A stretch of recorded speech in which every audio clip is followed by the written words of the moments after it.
அன்னை பர்னிச்சர்ஸ், அன்னை திருமண சீர்வரிசை பொருட்கள், டிவி, ஃபிரிட்ஜ், வாஷிங் மெஷின் உள்ளிட்ட 200க்கும் மேற்பட்ட பொருட்கள் அடங்கிய திருமண சீர்வரிசை ரூபாய் 99,000 மட்டுமே. தமிழகம் முழுவதும் இலவச டோர் டெலிவரி. தொடர்புக்கு 7550144440 9345044044. MRL Realty's Nature's Enclave Coastal Heaven theme based resort villa plots ECR மாதம் 10,000 வரை assured rental income, lifetime free stay at resort, 30க்கும் மேற்பட்ட வசதிகளுடன். Call 9962888888. ஒருவேளை பாட்டாளி மக்கள் கட்சிக்கு இந்த முறை அவங்க மறைமுகமா வந்து ஆதரவு கொடுத்தாங்க அப்படின்னா 26ல் அவங்களோட கூட்டணிக்கு ஒரு கணக்குக்கான ஒரு பேச்சுவார்த்தையை துவங்குவதற்கான சாத்தியக்கூறு இருக்குன்னு அதிமுக நம்புவதாக ஒரு பேச்சு இருக்கு. இந்த பிஜேபி கூட்டணியை கூட பாட்டாளி மக்கள் கட்சியின் தலைவர் நிறுவனர் டாக்டர் ராமதாஸ் விரும்பல. ஒரு கட்சியோடு கூட்டணி செல்லக்கூடாது என்பதற்காக 200 கோடி ரூபாய் வாங்கியிருக்காங்க. ஒரு கட்சியோட கூட்டணி செல்வதற்காக 50 கோடி வாங்கியிருக்காங்க. ரெண்டுமே ஒரே கட்சி. இன்னொரு கட்சியோட வைத்து விடாதே என்று சொன்ன ஒரு முக்கியமான ஒரு கட்சிக்கு 200 கோடி ரூபாய், அந்த கட்சியில் 200 கோடி ரூபாய் அந்த கட்சி கொடுத்துருக்குது. தேவை இந்த இடைத்தேர்தலில் மறைமுகமாக ஆதரவு கொடுங்க, 26ல் வரலாம் சொல்ல மாட்டாங்க. எனவே இந்த ஒற்றை இடைத்தேர்தலை மையமாக வச்சு பாமகவை இழுத்துறலாம் அப்படின்னு அதிமுக நிச்சயமாக கணக்கு போடாது. அப்படி கணக்கு போட்டால் அது தப்பு கணக்காக தான் முடியும். அதிமுகவுக்கு தெரியும். இப்படி வந்து காங்கிரஸ், தமிழ்நாட்டில் திமுக இவங்கெல்லாம் வஞ்சிக்கிறாங்களோ அதே போல ஆளும் பாஜகவும் வஞ்சிக்கிறது இது ஒரு அறிக்கை விட்டுருக்காரு. Now he is not under BJP's pressure நான் சொல்ல வரேன். அப்படி இருந்திருந்தார் அப்படின்னா 24லே கூட்டணிக்கு போயிருக்கலாமே. 24ல் உண்மையிலேயே தமிழ்நாட்டில் அதிமுகவுக்கும் பாஜகவுக்கும் என்னங்க பிரச்சனை? அண்ணாமலைங்கிற ஒரு தனி நபர், அந்த தனி நபருடைய பேச்சுவார்த்தைகள் அவங்களுக்கு ஒரு இஷ்யூ உருவாக்கி இருக்குது. இன்னொன்று, சிறுபான்மை மக்களுடைய வாக்குகள் இவர்கள் இருப்பதால் நமக்கு விழவே மாட்டேங்குது அப்படிங்கிற ஒரு காரணமும் இருந்துச்சு. பாஜகவோட இருந்தால் நாங்கள் ஜெயிச்சிருப்போம் அப்படின்னு சொன்ன வார்த்தையெல்லாம் அதோட பொருத்தி பார்க்க முடியாதா? அண்ணாமலை சொன்னது என்ன? இப்போ உங்களுக்கு தெரியுதா, இப்போ உங்களுக்கு புத்தி வருதா? ஆனால் நாங்கள் திராவிட கட்சி இல்லாமல் தான் நாங்கள் நிற்போம். சீமானுக்கு விழுந்த வாக்கு கூட அவர் என்ன சொல்றாரு? திராவிட கட்சிகள் மீதான எதிர்ப்பு தான் அண்ணன் சீமானுக்கும் எனக்கும் விழுந்திருக்கிறது அப்படின்னு அவர் கிரெடிட் அவர் எடுத்துக்கிறாரு. இந்த பக்கம் இவர் என்ன சொல்றாரு? எடப்பாடி பழனிசாமி 2026ல் கூட கூட்டணி கிடையாதுங்க அப்படிங்கிறது ரொம்ப ஸ்ட்ராங்கா சொல்றாரு. அப்போ அதிமுக பாஜகவுடைய பிரஷர் இருக்குது அப்படிங்கிறது உண்மைனா அது 24லேயே பிரதிபலிச்சிருக்கணும். திமுக எடுத்துக்கிட்டிங்கன்னா கரெக்டாக அந்த மாவட்ட செயலாளர்களுக்கான நிதி வந்து போயிடும். அவங்க அங்கேருந்து அப்படியே ரூட் லெவலில் போய் அதை டிரான்ஸ்ஃபர் பண்ணுவாங்க. எப்பயுமே அதிமுக அதை பண்ணிக்கிட்டு இருந்தாங்க. இந்த முறை அந்த விஷயத்தை வந்து அவங்க கைவிட்டுருக்கிறாங்க. அப்போ அதை நீங்கள் தோற்கடிக்கணும், அவங்கள நீங்கள் பீட் பண்ணணும் அப்படின்னா you need more money, more power. அப்போ அது ரெண்டுமே இல்லாமல் நீங்கள் களத்தில் இறங்குறதுக்கு இறங்காமலே இருந்ததெல்லாம். இப்போ விஜய் சொல்கிறாரு பார்த்தீங்களா, யாருக்கும் ஆதரவு இல்லை, யாரையும் ஆதரிக்க போவதில்லை, நாம் நேரடியாக 2026 வருகிறோம், ஆட்சியை பிடிக்கிறோம்னு சொல்கிறாரு பார்த்தீங்களா. அந்த யுக்தியில் தான் அவங்க போவாங்க. அப்படின்னா அப்போ அண்டரில் கிரவுண்டில் இருக்கிறவங்க ஏதோ ஒரு முடிவு எடுப்பாங்க. ஆனால் அந்த முடிவெடுக்க இவங்க சொல்லுவாங்க. நீட்டு எதிர்க்கிறாரு, மாநில உரிமை பேசுகிறாரு, தமிழ் மொழி உரிமை பேசுகிறாரு, அப்புறம் தமிழ்நாட்டுக்கான எல்லைகளை பற்றி பேசுகிறீங்க. இது எல்லாவற்றுக்கும் எதிராக இருக்கிறது பாரதிய ஜனதா கட்சி. எப்படி நீங்கள் வந்து அவங்களோட கூட்டணி வச்சிங்க? இது ஒரே ஒரு கேள்வி உங்களை கேட்பாங்களா இல்லையா? அப்போ அந்த கேள்விகளும் பதில் சொல்ல முடியாது. அதனால் திரு டாக்டர் அன்புமணி அவர்கள் வந்து பிரஸ் மீட்டே வைக்கல. பாட்டாளி மக்கள் கட்சி ஒரு கிரெடிபிலிட்டி இருந்துச்சுல்ல, அந்த கிரெடிபிலிட்டியை அவங்க வந்து தங்களை தாங்களே சுய விமர்சனம் செய்து கொள்ளாத வரையில் மீட்டெடுக்க முடியாதுன்னு நான் சொல்கிறேன். இது வந்து அவங்க மேலே அவங்க தொண்டர்கள் கோவப்படுறதுக்காகவோ அவங்களை குத்தி கொடைணுங்கிறதுக்காகவோ சொல்லலை. அவர்கள் தொண்டர்களே அவர்கள் மீது ஒரு வெறுப்புணர்வில் இருக்க வாய்ப்புகள் நிறைய அதிருப்தியில் இருக்கிறாங்க. என்ன நம்ம தலைவர் இப்படி பண்ணிட்டாரு, ஒரு மாநில கட்சிக்கான அந்தஸ்தை இழந்துட்டாங்க. அவங்க இன்னைக்கு மாம்பழம் சின்னத்தை வந்து கேட்டு பெறக்கூடிய நிலைமையில இருக்கிறாங்க பாட்டாளி மக்கள் கட்சி. அப்போ நீங்க கட்சி வளர்ச்சி அப்படிங்கன்னா ஆட்சி வரும் போகும், அதான் மணி சொல்லுவார், ஆட்சி வரும் போகும், ஆனால் கட்சி நீங்க தான் இருக்கணும். 10 ஆண்டுகள் திமுக வந்து எப்படிங்க வந்து எதிர்கட்சி செயல்பட்டாங்க. இன்னொன்று நான் கவனிச்சேன், ஊடகங்கள் எல்லாம் பார்க்க முடிஞ்சிச்சு. டிஎம்கே வெர்சஸ் பிஎம்கே அப்படின்னு தான் எல்லா ஊடகமே போடுறாங்க. இல்லை இன்னொரு கட்சி, அங்கீகரிக்கப்பட்ட கட்சி நாம் தமிழர் கட்சி வந்து ஒரு மாநில கட்சி அங்கீகாரம் அந்த பேரை வந்து போட மறுக்கிறாங்க. அங்கீகாரத்தை இழந்துருச்சு. எஸ். ஸோ ஊடகங்கள் இப்படி ஒரு நரேட்டிவை செட் பண்ணுறாங்க. டிஎம்கேக்கும் பிஎம்கேக்கு தான் அங்கே போட்டி அப்படின்ற நரேட்டிவ். இல்லை, அதுவுமே கூட அது ஒவ்வொரு ஊடகத்தினுடைய ஒரு பின்னணியில் இருக்கக்கூடிய ஒரு நரேட்டிவாக இருக்கலாம். அவங்களுடைய கருத்தியல் நோக்கத்தை அவங்க வந்து புகுத்தலாம். போட்டி இவங்க 2 பேருக்கு மட்டும்தான் அப்படின்றத மக்கள்கிட்ட சொல்ல வராங்க. இல்லை, அப்படி இல்லை தான், உண்மையிலே அப்படி இல்லை தான். ஏன்னா அவர் டாக்டர் அபிநயாங்கிற நிறுத்திருக்கிறாரு. அவங்க அந்த தொகுதியை சேர்ந்தவங்க தான். ஏற்கனவே இப்போ 24 நின்னவங்க தான், அவங்க வேற தர்மபுரியில் நின்னவங்க தான் டாக்டர் அன்புமணி. இல்லை, ஒரு அங்கீகரிக்கப்பட்ட கட்சியை ஒரு செய்தி நிறுவனம் புறக்கணிக்க முடியாதுல்ல, புறக்கணிக்க கூடாது. ஆக்சுவலி அப்படி புறக்கணிக்கிறாங்க அப்படின்னா அதுல ஒன்று அவங்க மீதான வெறுப்புணர்வு இருக்கணும், அல்லது அவர்களுடைய அஜெண்டாவாக இருக்கணும். 2ல் ஏதாவது ஒன்றா தான் இருக்கணும். வணக்கம் அருண். வணக்கம் அருண். எப்படி இருக்கீங்க? நலமா இருக்கு. நீங்கள் நல்லா இருக்கீங்களா? நல்லா இருக்கேன். மிக்க மகிழ்ச்சி. விக்கிரவாண்டி இடைத்தேர்தல் அதில் வந்து திமுக போட்டிடுறாங்க, பாஜக கூட்டணியில் பாமக போட்டிடுறாங்க, நாம் தமிழர் கட்சி போட்டிடுறாங்க. அதிமுக நாங்கள் புறக்கணிக்கிறோம், எப்படி நீங்கள் நேர்மையாக நடத்த மாட்டீங்க, எங்களுக்கு தேவையில்லாத செலவுகள் எதுக்கு அப்படின்னு சொல்லி நாங்கள் புறக்கணிக்கிறோம் அப்படின்னாங்க. ஏன் புறக்கணிக்கிறீங்க, அதிமுகக்கு பயமா அப்படின்னு கேள்வி எழுப்புனா, இல்லை நாங்கள் ஏற்கனவே புறக்கணித்தவங்க தானே, இவங்க நேர்மையாக நடத்த மாட்டாங்க அப்படின்ற ஒரு காரணத்தை அவங்க சொல்கிறாங்க.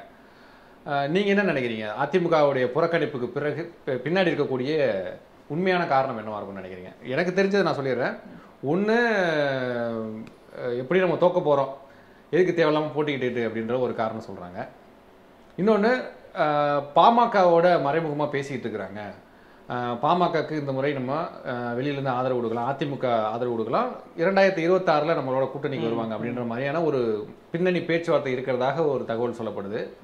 இன்னொரு காரணம் வந்து அதிமுகவை புறக்கணிக்க சொல்லி பாஜகவினுடைய மேலிடம் உத்தரவு போட்டிருக்குது, அதனால தான் இந்த தேர்தலில் அவங்க புறக்கணிச்சிருக்கிறாங்க, பாமகவை வெல்ல வைப்பதற்காக அப்படின்னு ஒரு காரணம் சொல்கிறாங்க.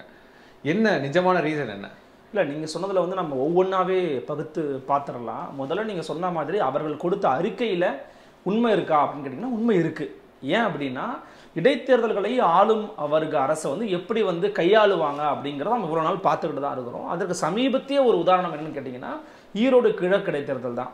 ஈரோடு கிழக்கு இடைத்தேர்தலில் நீங்களும் போயிருப்பீங்க, நானுமே களத்துக்கு போனேன். நம்ம கண்ணுக்கு நேராகவே பார்த்தோம், ஆடு மாடுகளை எப்படி பட்டியல் அடைத்து வைத்திருப்பார்களோ அப்படியாகத்தான் அங்கே இருக்கக்கூடிய மக்களை பட்டியல் அடைத்து வைத்து அவர்களுக்கு ஒரு நாள் முழுக்க படங்களை போட்டு காமிச்சு அவர்களுக்கு உணவு கொடுத்து அவர்கள் அங்கேயே வச்சிருந்து பள்ளிக்கூடம் மாதிரி காலையில் வந்துட்டு மாலையில் கிளம்பி போகிற மாதிரி தான் வந்து டூர்லாமும் அழைச்சிட்டு போனாங்க.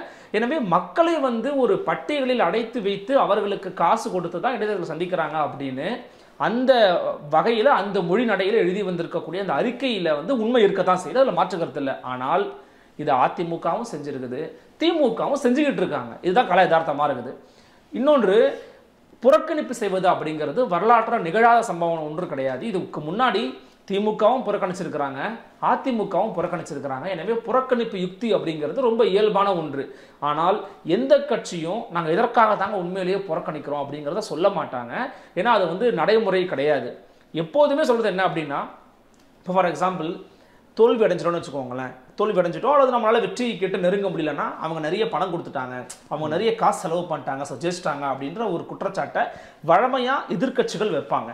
அதே போல தான் எதிர்க்கட்சியாக இருக்கக்கூடிய அஇஅதிமுக வந்து இவங்க களத்தில் காசு கொடுக்க போகிறாங்க, இவங்க வந்து தேர்தலை ஒழுங்காக நடத்த மாட்டாங்க, அவங்க பக்கம் தான் நிற்கும் இப்படின்ற ஒரு விவகாரங்களை முன்வைத்து விலகிறதுங்கிறது ஒரு டீசெண்டான ஒரு பாலிடிக்ஸ். நான் வந்து டீசெண்டாக விலகிக்கிறோம்பா அப்படின்னு சொல்கிறாங்க. பட் இன்னர் பாலிடிக்ஸ் ஒன்று இருக்குது, உண்மையிலேயே பேக்டோரில் நடக்குது அப்படிங்கிறத பார்க்கும்போது முக்கியமாக நீங்கள் சொன்ன கருத்துக்கள் வந்து சாத்தியமான முதல்ல பார்ப்போம். இப்போ நீங்கள் ஃபஸ்ட்டு என்ன சொன்னீங்க அப்படின்னா, ஒருவேளை பாட்டாளி மக்கள் கட்சிக்கு இந்த முறை அவங்க மறைமுகமாக வந்து ஆதரவு கொடுத்தாங்க அப்படின்னா 26 அவங்களோட கூட்டணிக்கு ஒரு கணக்குக்கான ஒரு பேச்சுவார்த்தையை துவங்குவதற்கான சாத்தியக்கூறு இருக்குன்னு அதிமுக நம்புவதாக ஒரு பேச்சு இருக்குது. ஆனால் இதற்கு 5 இல்லை 2% கூட வாய்ப்பு கிடையாது. ஏன்? இப்போ பாட்டாளி மக்கள் கட்சி யாரோட இருக்கிறாங்க அப்படிங்கிறது பிஜேபியோட ஒரு கூட்டணியில் இருக்கிறாங்க. இந்த பிஜேபி கூட்டணியை கூட பாட்டாளி மக்கள் கட்சியின் தலைவர் நிறுவனர் டாக்டர் ராமதாஸ் விரும்பலை அப்படிங்கிற ஒரு செய்தி, ஒரு தகவல் வந்து கசிய விடப்பட்டிருக்குது. உண்மையும் அல்லது பொய் அப்படிங்கிறத நம்ம முழுமையாக சொல்லிட முடியாது. இன்னைக்கு பாஜக கூட்டணியில் இருக்கிறவங்க பாஜக கூட்டணிக்கு வருவதற்கு முன்னாடி எங்கெல்லாம் பேசிக்கிட்டு இருந்தாங்க நம்ம பார்த்தோம். அதிமுக கூட பேசிட்டு இருந்தாங்க, பிஜேபி கூட பேசிட்டு இருந்தாங்க. இன்னொரு உறுதிப்படுத்தப்படாத ஒரு தகவலை மூத்த பத்திரிகையாளர்கள் பல பேர் ஊடகங்களையே பேசியிருக்காங்க. ஒரு கட்சியோடு கூட்டணி செல்லக்கூடாது என்பதற்காக 200 கோடி ரூபாய் வாங்கியிருக்காங்க. ஒரு கட்சியோட கூட்டணி செல்வதற்காக 50 கோடி வாங்கியிருக்காங்க. ரெண்டுமே ஒரே கட்சி. இதை நான் உங்களுடைய பார்வைக்கு விட்டுறேன், நேர்கள் பார்வைக்கு விட்டுறேன். அப்படி ஒரு கட்சி தமிழ்நாட்டில் இருக்கிறது அப்படின்னு பல பத்திரிகையாளர்கள் வெளிப்படையாகவே வந்து பேசியிருந்தாங்க. நான் சொன்னதை போல தான் அவங்களுமே சொன்னாங்க. உங்களுடைய பார்வைக்கே விட்டுறேன். ஒரு கட்சியோட கூட்டணி வைக்கணும், அந்த கட்சிக்கு 50 கோடி வாங்கிட்டு கூட்டணி வச்சிருக்கிறாங்க.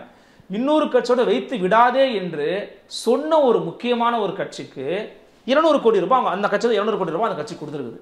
ஸோ இப்படியாக இருக்கக்கூடிய ஒரு கட்சியும் தமிழ்நாட்டில் இருக்குன்னு சொல்கிறாங்க. இது அப்படியே ஒரு பக்கமாக வச்சுருங்க.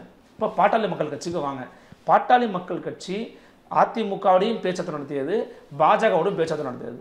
இதன் காரணமாக பாஜகவுக்கு போச்சு அப்படிங்கிறத யாராவது சொல்ல முடியுமா? அது அவங்க கட்சியோட கட்சியோட உரிமை விருப்பம் நினைச்சுக்கலாம். ஆனா வெற்றி வாய்ப்பு அல்லது ஏற்கனவே இருக்கிற ஒரு இணக்கமான போக்கு அப்படின்னு யாரோட இருந்துச்சுன்னா அதிமுகவோட தான் இருந்துச்சு. ஏற்கனவே நீங்க எம்எல்ஏவே அதிமுகவோட இருந்து வந்தவங்க தான். அப்படி இருக்கும்போது அதிமுகவை நிராகரிச்சவங்க மீண்டும் அதிமுக வர வைக்கணும்னா அவர்களுக்கு தேவை இந்த இடைத்தேர்தலில் மறைமுகமாக ஆதரவு கொடுங்க. 26 வரலாம் சொல்ல மாட்டாங்க. அந்த அளவுக்கு சொல்லக்கூடிய அளவுக்கு இம்மெச்சூர்டான பாலிட்டிஷியன்ஸ் வந்து பாமகவிலையும் இல்லை. இப்படி ஆதரவு கொடுத்துட்டா பாமக நாளைக்கு நம்ம கிட்ட வந்துடும் நினைக்கக்கூடிய அளவுக்கு அவ்வளவு முதிர்ச்சியற்ற அரசியல்வாதிகள் வந்து அதிமுகவிலையும் கிடையாது.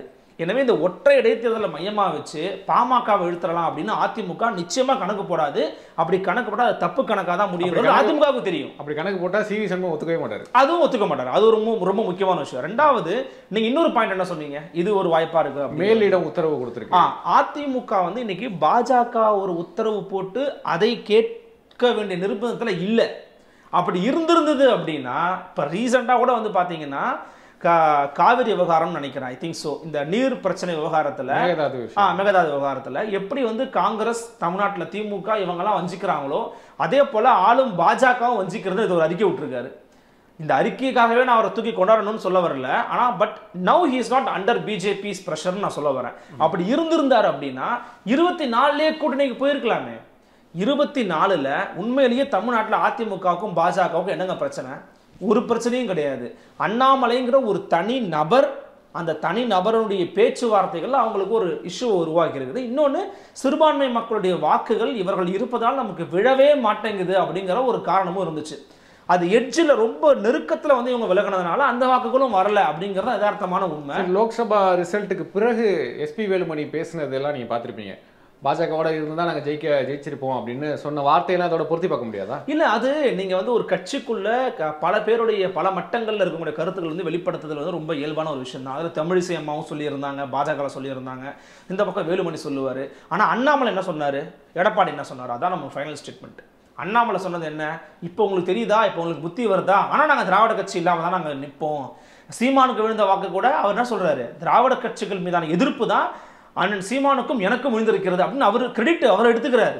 அப்போ திராவிட கட்சிகள் எதிர்ப்பு அப்படிங்கிற ஸ்டாண்டில் இன்னுமே அண்ணாமலை இருக்கிறதுனால அதிமுக நிச்சயமாக நிராகரிப்பார். இந்த பக்கம் இவர் என்ன சொல்கிறார், எடப்பாடி பழனிசாமி 2026 கூட கூட்டணி கிடையாதுங்க அப்படிங்கிறது ரொம்ப ஸ்ட்ராங்காக சொல்கிறாரு. அப்போது அதிமுக பாஜகவுடைய ப்ரெஷரில் இருக்குது அப்படிங்கிறது உண்மைனா அது 24 பிரதிபலிச்சிருக்கணும். அது பிரதிபலிக்கலை. அப்போ அவங்க ப்ரெஷரில் தான் இவங்க இந்த மூவ் எடுப்பாங்க, இந்த புறக்கணிச்சிருவாங்க அப்படிங்கிறதுலாம் ரொம்ப ரொம்ப எக்ஸ்ட்ரீமான ஒரு காரணமாக இருக்க முடியும். ரியல் ரீசன் அப்படிங்கிறதுக்குங்க எப்போதுமே பாலிடிக்ஸ் இஸ் அ கேம். அது ஒரு கேம். அந்த கேமுக்குள்ளே நீங்கள் வரணும்னா இன்னைக்கு இருக்கிற சிஸ்டம்குள்ளே உங்களுக்கு யூனிட் மணி, பணம் கண்டிப்பாக தேவை. பெரிய அளவிலான பணம் வந்து தேவை. ஒரு கூட்டத்தை நீங்கள் ஒட்டுமொத்தமாக கூட்டி காமிக்கணும்னா, அதுவும் இன்னைக்கு இருக்கிற காலகட்டத்தில் அதுவும் ஒரு திராவிட கட்சிக்கு கூட்டத்தை கூட்டணும் அப்படின்னா நிச்சயமாக உங்களுக்கு பணம் தேவை. அதிமுகவில் இன்னைக்கு அந்த தொகுதியினுடைய மாவட்ட செயலாளர் யாரு? சிவி சண்முகமாக இருக்கார். 2024 ஒரு பேச்சுவார்த்தை நடக்கிறது அஇஅதிமுகவுக்குள்ள. இந்த 2024 தேர்தலுக்கு தேர்தல் செலவுகளை எப்படி பார்க்கறது அப்படின்னு, தேர்தல் செலவுகளை பற்றி பேச்சுவார்த்தை நடக்கிற போது அந்தந்த மாவட்ட செயலாளர்கள் தான் அந்த தேர்தலுக்கான அந்த தொகுதிக்கான செலவை பார்க்கணும் அப்படிங்கிற ஒரு முடிவு ஒரு மனதாக எடுக்கப்படுகிறது. அதற்கு அனைவரும் ஒத்துழைப்பு தெரிவித்தாங்க. ஆனால் அப்படி தெரிவித்த காரணத்தினால்தான் சரியாக பெர்ஃபார்மன்ஸை பண்ண முடியலங்கிற ஒரு கிரிட்டிசிசம் அதிமுகக்குள்ள உருவாகி இருக்குது. ஏன்னா ஒவ்வொரு தொகுதியில் இருக்கிற மாவட்ட செயலாளராலையும் முழுமையாக தொகுதிக்கான செலவை பண்ண முடியாது. சில மாவட்ட செயலாளர்கிட்ட காசே இருக்காது. சில பேர் காசு வாங்க முடியாமல் இருந்திருப்பாங்க. சில பேர் வச்சுக்கிட்டே செலவழிக்காமல் இருப்பாங்க, டிஸ்ட்ரிபியூட்டே பண்ண மாட்டாங்க சில பேர். அப்போ மேலே இருந்து ஆர்டர் வந்து கீழே வரைக்கும் வந்துச்சுன்னா தான் அது கரெக்டாக போய் சேரும் அப்படிங்கிறத ரொம்ப யதார்த்தமான உண்மை. இதுக்கு பெஸ்ட் எக்ஸாம்பிள் டிஎம்கே தான். திமுக எடுத்துக்கிட்டிங்கன்னா கரெக்டாக அந்த மாவட்ட செயலாளர்களுக்கான நிதி வந்து போயிடும். அவங்க அங்கேருந்து அப்படியே ரூட் லெவலில் போய் அதை டிரான்ஸ்ஃபர் பண்ணுவாங்க. எப்பயுமே அதிமுக அதை பண்ணிக்கிட்டு இருந்தாங்க. இந்த முறை அந்த விஷயத்தை வந்து அவங்க கைவிட்டுருக்கிறாங்க.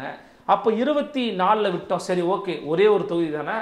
நீங்கள் சொன்ன மாதிரி புகழேந்தி, மறைந்த மரியாதைக்குரிய புகழேந்தி அவர்களுக்கும் அதிமுகவில் 2021 நின்ற முத்தமிழ் செல்வனுக்குமான வாக்கு வித்தியாசம் வந்து பார்த்தீங்கன்னா 9500 வாக்கு வித்தியாசத்தில் தான் அவர் வெற்றி பெறுறாரு. யாரு? புகழேந்தி வெற்றி பெறுறாரு. இன்னும் கொஞ்சம் கிளவரா ப்ளே பண்ணா அதிமுக ஜெயிக்க வெற்றி பெற வாய்ப்புகள் இருக்கு. இந்த ஆன்டி இன்கம்பன்சியை பத்தி பேசலாம், அல்லது திமுக பத்தி அங்க பேசலாம். இந்த மாதிரி பேசி இருந்தாங்க அப்படின்னா மேபி அவங்களுக்கு விழுந்திருக்க கூட வாய்ப்புகள் இருக்கு. குறிப்பா வன்னியர் பெல்ட் அப்படிங்கிறதுனால சிவி சண்முகத்தோட ரோல் வந்து ரொம்ப ஒரு மெயினான ஒரு ரோலா இருக்கும். அப்போ இப்போ அதிமுக வந்து ஒரு கன்சால்டடான ஓட் பர்சன்டேஜ் அவங்க வாங்குவதற்கான வாய்ப்புகள் நிறையவே இருக்குது. ஆனால் அந்த இடத்துல அதிமுக பின்வாங்குறதுக்கான முக்கியமான ஒரு காரணமா 2026 நம்ம இந்த தேர்தல் நடக்குது, இதை பத்தி பேச ஒரு கூட்டம் போட்டிருக்கிறாங்க. அந்த கூட்டத்திலும் ஒரு மாஜி மினிஸ்டருக்கும் எடப்பாடிக்கும் ஒரு பேச்சுவார்த்தை நடக்குது. அந்த பேச்சுவார்த்தையில் சரி இந்த இடைத்தேர்தலுக்கு யாருங்க செலவு பண்ணலாம் அப்படிங்கிற பேச்சுவார்த்தை போகும்போது இந்த இடைத்தேர்தலுக்கும் மாவட்ட செயலாளர் தான் செலவு பண்ணணும் அப்படிங்கிற ஒரு பேச்சு வந்திருக்குது. உடனடியாக சலசலப்புகளும் உருவாயிருக்குன்னு சொல்கிறாங்க. சலசலப்புகள் என்ன அப்படின்னா, எப்படிங்க 24 நாங்கள் செலவு பண்ணோம், 26 ஒரு தொகுதிக்காவது எதிர்கட்சி தலைவர் அப்படிங்கிற முறையில் முன்னாள் முதலமைச்சருங்கிற முறையில் நீங்கள் செலவு பண்ணுங்க அப்படிங்கிற ஒரு கோரிக்கை ரொம்ப வலிமையாக எழுந்திருக்குது. அந்த குரல் ரொம்ப ஓங்கி ஒழிச்சிருக்கிறதா சொல்கிறாங்க. ஆனால் அந்த குரலுக்கும் அவர் வந்து அடிபணியலை, செவிசாய்க்கலை, செவிமடுக்கலை. ஸோ நீங்கள் தாங்க செலவு பண்ணணும், மார்ச்சலாக செலவு பண்ணணும்னு சொன்ன உடனே தான் அந்த முடிவு எடுக்கப்படுகிறது. வேண்டாம், we will ignore it. செலவு பண்ண காசு இல்லாமல் நீங்கள் களத்தில் இறங்குனீங்க அப்படின்னா தோல்வி தான் மிஞ்சம். இது ஃபர்ஸ்ட் பாயிண்ட். ரெண்டாவது, டிஃபால்ட்டாகவே ஆளுங்கட்சி தான் எப்போதும் இடைத்தேர்தல்களில் வெற்றி பெறும் அப்படிங்கிறது எழுதப்படாத விதியாக இருக்கிறது. அப்போ அதை நீங்கள் தோற்கடிக்கணும், அவங்கள நீங்கள் பீட் பண்ணணும் அப்படின்னா you need more money, more power. அப்போ அது ரெண்டுமே இல்லாமல் நீங்கள் களத்தில் இறங்குறதுக்கு இறங்காமலே இருந்ததெல்லாம். இப்போ ரெண்டாவது விஷயம், அப்போ அதிமுகவோட ஓட்டு யாருக்கு போகும், எங்கே போய் டிரான்ஸ்ஃபர் ஆகணும்? நேற்று நீங்கள் முன்னாள் அமைச்சர் ஜெயக்குமாரோடைய ஒரு ப்ரெஸ் மீட்டில் ஒரு கேள்வி கேட்டிருந்தீங்க. அப்போ பயப்படுறீங்களான்னு கேட்டதுக்கு நாங்கள் எதுக்குங்க பயப்படணும், எங்கள் தொண்டர்கள் வந்து ஏன் நோட்டா எதுக்கு இருக்குது அப்படின்னு கூட கேட்டாங்க. புறக்கணிப்பாங்க, நோட்டா போடுவாங்கன்னு. நீங்கள் பெரும்பாலும் புறக்கணிக்க வாய்ப்பு இல்லை. ஏன்னா அன்றைக்கி வந்து எல்லாரும் வீட்டில் உட்காந்து தூங்க மாட்டான், ஓட்டு போடணும்னு கண்டிப்பாக நினைப்பாங்க. ஃபார் எக்ஸாம்பிள், இந்திய அளவில் 2024 ஒரு விஷயம் நடந்துச்சு. தொகுதி பேரை மறந்துட்டேன். காங்கிரஸ் கட்சிக்காரங்களுடைய வேட்பாளர் வந்து பிஜேபிக்காரங்க சம்திங் வாங்கிட்டு இருக்கிறாங்க. உடனடியாக அந்த எட்ஜில் நடந்ததன் காரணமாக உடனடியாக என்ன பண்ணிட்டாங்கன்னா, காங்கிரஸ்காரங்க எல்லாரும் நோட்டாவுக்கு போடுன்னு பிரச்சாரம் பண்ணாங்க. நோட்டாவுக்கு 1.5 லட்சம் ஓட்டுக்கு மேலே விழுந்துச்சு. ஆமாம், பிஜேபிக்காரங்க வின் பண்ணாங்கிறது நினைக்கிறேன். எஸ், அப்போது அந்த யுக்தியை இவங்க கையில் எடுத்தாங்க, அதிமுக கையில் எடுக்குது, நோட்டாவுக்கு போய் போடுங்கன்னு. அதிமுக அந்த யுக்தியை கையில் எடுத்துச்சு அப்படின்னா அதிமுக யாரின் கட்டுப்பாட்டிலும் இல்லை, அவர்கள் தன்னிச்சையாக சுயமாக முடிவுகள் எடுக்கிறார்கள், ஒரு முடிவுக்கு வரலாம். அப்படி இல்லாமல் இப்போ விஜய் சொல்கிறாரு பார்த்தீங்களா, யாருக்கும் ஆதரவு இல்லை, யாரையும் ஆதரிக்க போவதில்லை, நாம் நேரடியாக 2026 வருகிறோம், ஆட்சியை பிடிக்கிறோம்னு சொல்கிறாரு பார்த்தீங்களா, அந்த யுக்தியில் தான் அவங்க போவாங்க. அப்படின்னா அப்போ அண்டரில் கிரவுண்டில் இருக்கிறவங்க ஏதோ ஒரு முடிவு எடுப்பாங்க. ஆனால் அந்த முடிவெடுக்க இவங்க சொல்லுவாங்க, நீங்கள் இவங்களுக்கு போட்டுருங்க, இவங்களுக்கு போட்டுருங்க அப்படின்னு. ஆனால் அந்த அதிமுக ஓட்டு அப்படியே பாமகவுக்கு தான் போகும், அல்லது அப்படியே நாம் தமிழர் கட்சிக்கு தான் போகும் அப்படின்னு சொல்வதற்கான டேட்டாஸ் நம்மகிட்ட கிடையாது. ஏன்னா அவங்க எங்கே வேணால் போகலாம். அதில் இருக்கிற சாதிப்பற்று மிக்க நபர்கள் வந்து பாமகவுக்கு போடலாம், அல்லது அதிமுகவில் இருக்கக்கூடிய பாமகவும் திமுகவும் விரும்பாத நபர்கள் நாம் தமிழர் கட்சிக்கும் போடலாம். அப்போ 2 பேருக்குமே இதில் வாய்ப்புகள் சமமாக இருக்கும்போது இவங்களுக்கு தான் முழுமையாக போய் இந்த வாக்குகள் சேரும் அப்படிங்கிறது சொல்ல முடியாத, அல்லது அந்த டேட்டா வந்து இல்லாமல் பேச முடியாதுங்கிறது தான் யதார்த்தமான ஒரு கருத்து. அப்போ அதிமுக புறக்கணிப்புக்கு பின்னாடி இருக்கக்கூடிய மிக முக்கியமான ஒரு விஷயம் நிதி நெருக்கடியாக தான் நான் பார்க்குறேன். அது சிவி சண்முகம் அவர்களால் அந்த இடத்துல பங்களிப்பு செய்ய முடியாதுங்கிறத ஓப்பனாகவே சொல்லியிருக்கிறாரு. அது தலைமை ஒரு வேலை எடுத்து பண்ணியிருக்கலாம், ஆனால் அதிலும் பண்ணாமல் புறக்கணிப்பு செஞ்சுருக்கிறது அப்படிங்கிறத ஒரு மொக்கையான முடிவாக பார்க்கக்கூடாது, தவறான முடிவாக பார்த்துட முடியாது. அது ஒரு வைஸ் மூவ் தான். ஆனால் இதை இன்னொரு கேள்வி சில பேர் எழுப்புறாங்க, பாஜகவுக்கு இடம் கொடுக்குறீங்களா, பாஜக வளர விடுறீங்களா அப்படின்னு சொல்கிறாங்க. அப்படி ஒரு பார்வையை அதிமுக அந்த தொகுதியில் பார்க்கணுன்ற அவசியம் கிடையாது. இப்போ பாஜக வளர வர்றீங்களான்னு கேட்டிங்கன்னா, பாஜக நின்றுருந்தா என்ன இருக்குன்னு நமக்கு தெரியாது, உண்மையிலே தெரியாது. அதில் பாமக நிற்கிது. இப்போ பாமக நிற்கும் போது அவங்க வந்து பாமக வளர்த்து விடணுமோ அல்லது பிஜேபி வளர்த்து விடணுமோன்ற நோக்கம் அதிமுகவுக்கு இருக்க ரொம்ப ரொம்ப குறைவு. அந்த அடிப்படையில் அதையும் நான் வந்து அது ஒரு இமேஜினேஷனாக தான் நான் வந்து பார்க்குறேன். அதாவது அதிமுக கிளியர் ஷாட்டாக வந்து நீங்கள் புறக்கணிங்க, தொண்டர்கள்லாம் புறக்கணிங்க, இல்லை வந்து நோட்டாக்கு போடுங்கன்னு சொல்லாட்டியும் ஒரு முன்னாள் அமைச்சர் அவர் சொல்கிறதெல்லாம் ஒரு கட்சியினுடைய குரலாக தான் பார்க்கப்படுது. ஜெயக்குமார் சொல்கிறாரு அதிமுக தொண்டர்கள் புறக்கணிப்பாங்க, அப்படி இல்லைன்னா நோட்டான்னு உனக்கு எதுக்கு இருக்குது அதில் போட்டுருவாங்க அப்படின்னு சொல்கிறாரு. இருந்தாலும் அதிமுகவுடைய வாக்குகள் எங்கே செல்லும் அப்படின்ற கேள்விகள் எழுந்துகிட்டே இருக்குது. இன்னொன்று, பாமகவில் அந்த இடஒதுக்கீடு போராட்டத்தின் போது அந்த 25 குடும்பத்தில் ஒரு 8 குடும்பம் வந்து இந்த விக்கிரவாண்டி தொகுதியில் தான் இருக்குது அப்படின்னு சொல்கிறாங்க. அவங்களுக்கு பாமக செஞ்சு தரேன்னு சொன்ன வாக்குறுதிகளை இத்தனை ஆண்டுகளாக என்ன செஞ்சு தரவே இல்லை அப்படின்ற ஒரு விமர்சனம் இருக்கு. பாமக மேலே இயற்கையாக ஒரு விமர்சனம் இருக்குது. பாமகவினுடைய வரலாறு வந்து நமக்கு அப்படி தான் இருக்குது. அவங்க வந்து இடஒதுக்கீடுக்காக போராடின விவகாரத்தையோ, தமிழ் விடுதலைக்காக பேசினதையோ, தமிழ் மொழிக்காக பேசினதையோ அதெல்லாம் வந்து யாருமே மறுக்கலை. வீதிகள் தோறும் அம்பேத்கர் சிலையை வடித்ததற்காக தான் அவருக்கு வந்து தமிழ் குடிதாங்கின்ற பட்டம் கூட ஆக்சுவலி இவர் I think so doctor Thiruma கொடுத்தாருன்னு நினைக்கிறேன். 2 பேரும் ரொம்ப நல்ல ரிலேஷன்ஷிப்பில் இருந்தாங்க. அவரே அவரை பற்றி நிறைய நல்ல விஷயங்கள்லாம் சொல்லியிருக்கிறாரு. ஆனால் ஒரு பக்கம் நல்ல எண்ணங்கள் வந்து அவர்கள் மீது இருந்தாலுமே கூட சமீப கால நடவடிக்கைகள் அப்படிங்கிறது ரொம்ப சந்தர்ப்பவாதமாக இருக்குன்ற விமர்சனம். இல்லை அது நீங்கள் நான் சொல்கிறது என்னென்னா, அந்த இறந்து போன குடும்பத்தில் 8 குடும்பம் இந்த தொகுதியில் வருதான். அப்போவே சொல்லியிருக்கிறாங்க, அந்த குடும்பத்தினர்களுக்கு வந்து என்ன கான்கிரீட் வீடு கட்டி தருவோம், குழந்தைகள் படிப்பு செலவுக்கு படித்து என்ன படிக்குதோ அந்த செலவு ஃபுல்லாக கட்சி ஏற்றுக்கும், அதே போல் அந்த வீட்டில் இருக்க ஒருத்தருக்கும் அரசு வேலை வாங்கி தருவோம் அப்படின்னு பல வாக்குறுதிகள் பல ஆண்டுகளுக்கு முன்னாடி கொடுத்துருக்காங்க. இன்னைக்கு வரைக்கும் யாருக்குமே எதுவுமே செஞ்சு தரவே கிடையாது.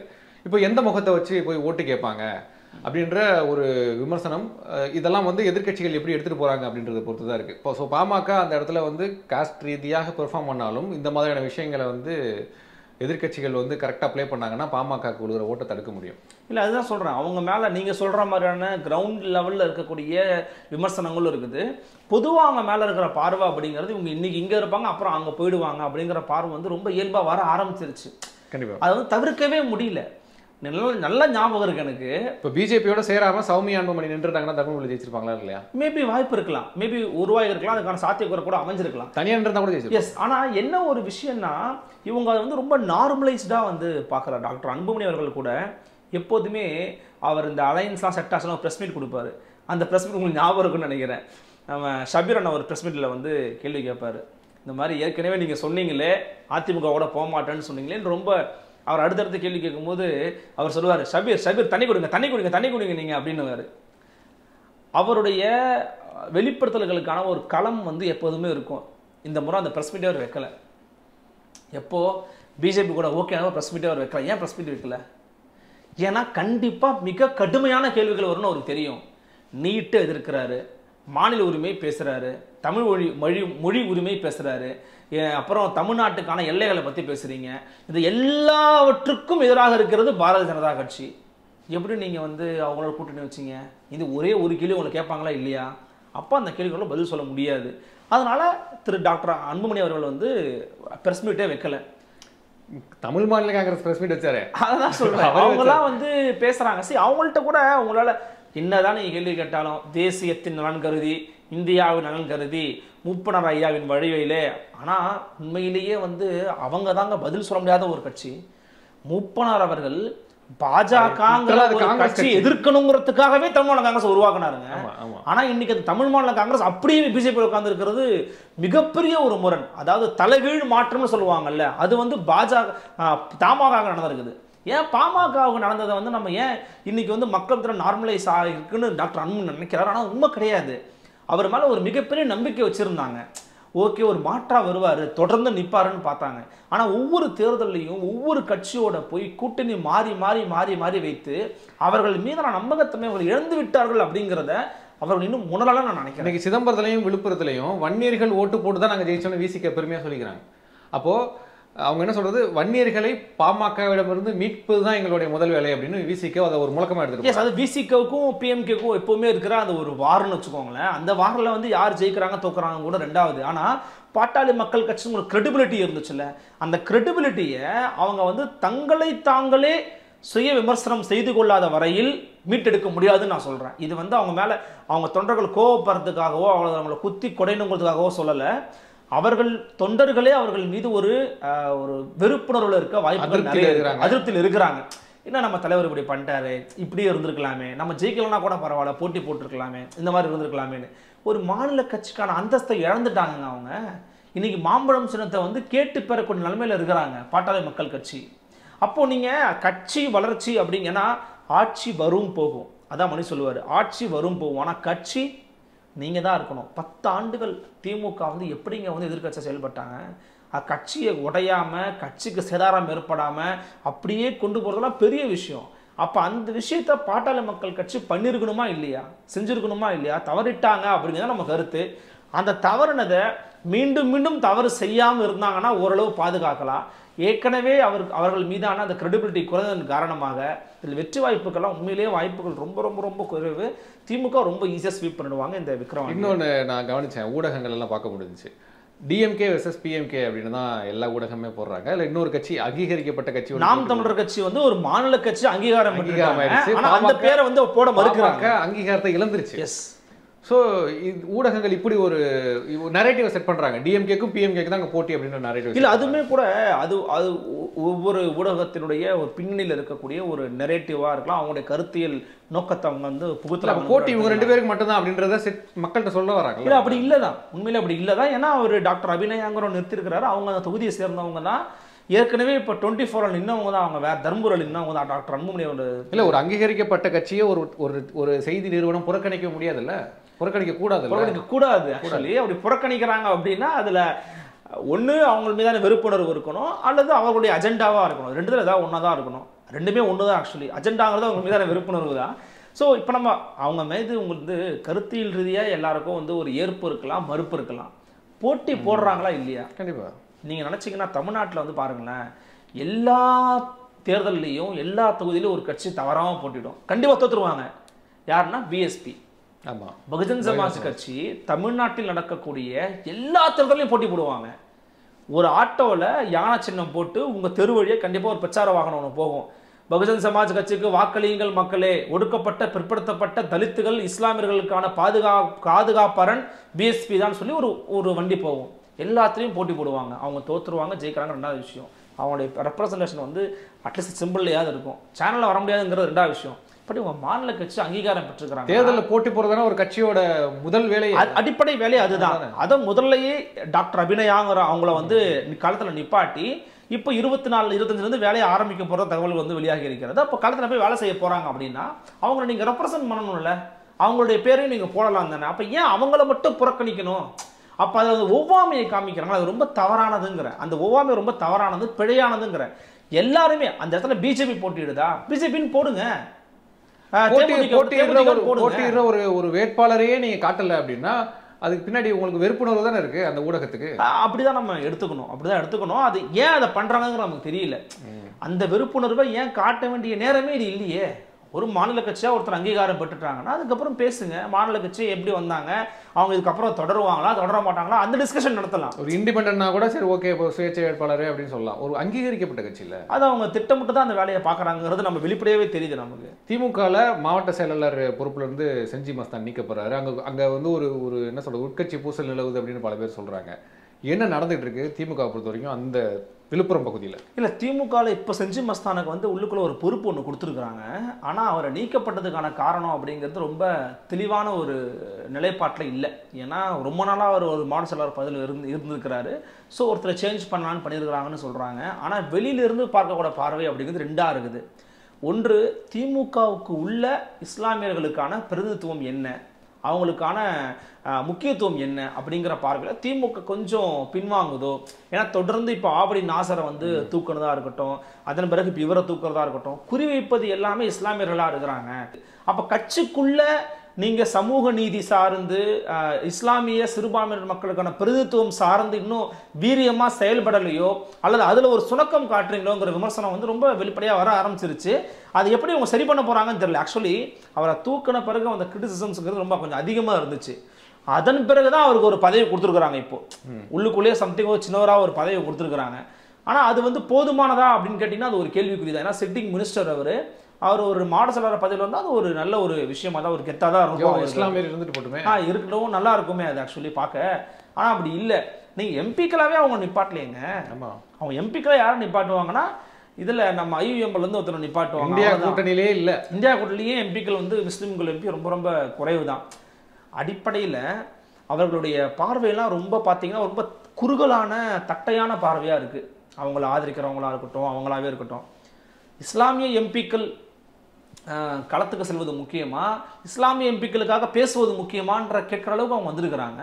அது மட்டும் இல்லாமல் நின்னா தோல்வி அடைஞ்சிருவாங்க, நின்னா வெற்றி பெறுவதற்கான வாய்ப்புகள் ரொம்ப குறைவாக இருக்கும்னு பேசக்கூடிய அளவிற்கு ஒரு தட்டையான பார்வை உருவாகி இருக்குது. இது எப்படி இருக்குன்னா, ஒரு வேளை இன்னைக்கு ரிசர்வ்டு தொகுதிகள், தனித்தொகுதிகள் ஒதுக்கப்படாவிடில் தலித்துகளுக்கு அரசியல் பிரதித்துவமே கொடுத்துருக்க மாட்டாங்க. இப்போ எப்படி நிக்க வச்சுதான் ஆகணுங்கிறதுனால ஆராசாவை நின்றுதான் ஆகணும், இன்னொருத்தரை நிக்க வச்சுதான் ஆகணும், தலித் எலும்பு நின்றுதான் ஆகணும் அப்படிங்கிற ஒரு பார்வை ஒன்று உருவாயிருக்குது இல்ல. ரிசர்வ் தொகுதியில அதே உருவாயிருக்காதோ அப்படிங்கிற எண்ணத்தை இவங்களுடைய வெளிப்பாடுகள் வந்து நமக்கு உணர வைக்குது.